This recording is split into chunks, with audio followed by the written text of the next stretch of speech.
Marley, and Jewish people in New Orleans usher in Hanukkah.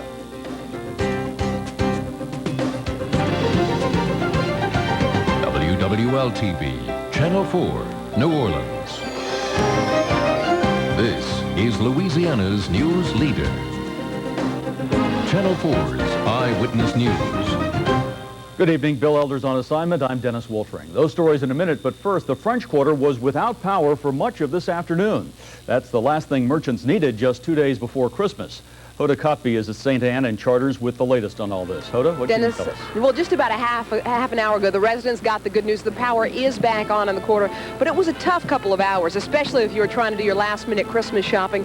The places were basically dark. Here's what happened. This was the problem that happened today.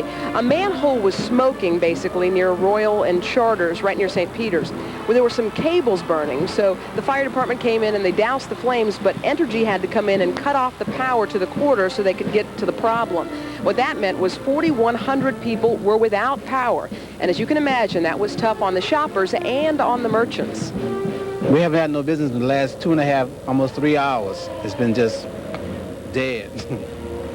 Can't get no phone calls, we can't call out. It's completely demolished. I can't run it at all. I run a cyber cafe on the second floor Caldi's, and the electricity, my computers don't work. They started slow because of the rain, and then because of the Christmas shoppers, we had a nice little rush going until about an hour and a half ago. And now, as you can see inside, it's pitch dark.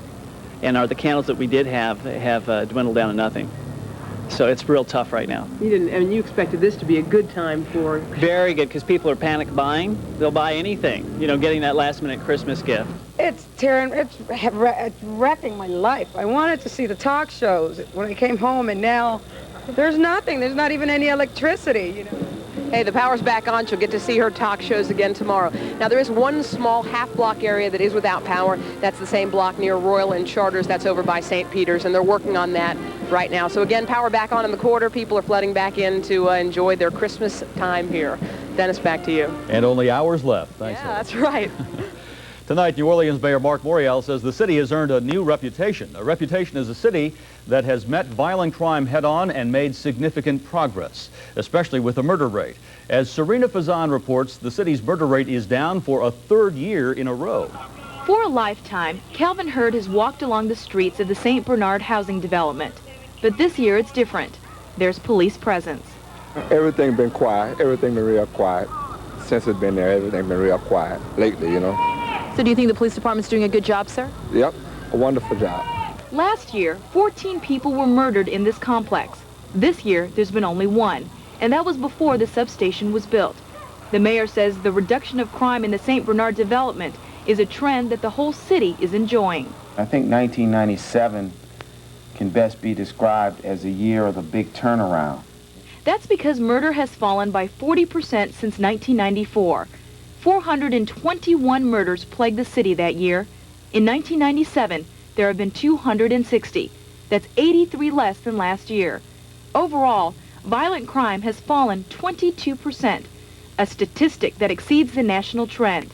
The credit, officials say, goes to a dedicated police chief, a partnership with enforcement organizations, and more than 350 new recruits.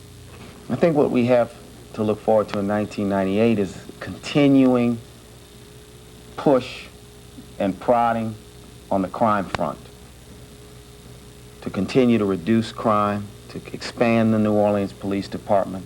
While the reduction of crime is generating optimism, the New Orleans Police Department still has problems it needs to work out.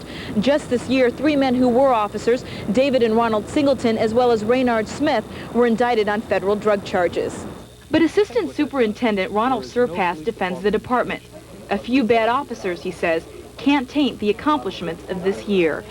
There is no police department in this nation, there is no profession in this nation that doesn't have a small percentage of it or a small portion that has misled, that has misused the trust given to them. Good thing that they're being caught. Good thing that our Public Integrity Division and our superintendent and the leadership of the department is not complicitous in the corruption. Overall, the mayor is pleased with the reduction of crime and the NOPD. He says the drop in crime is a result of police reforms he began when he took office. Men are easy.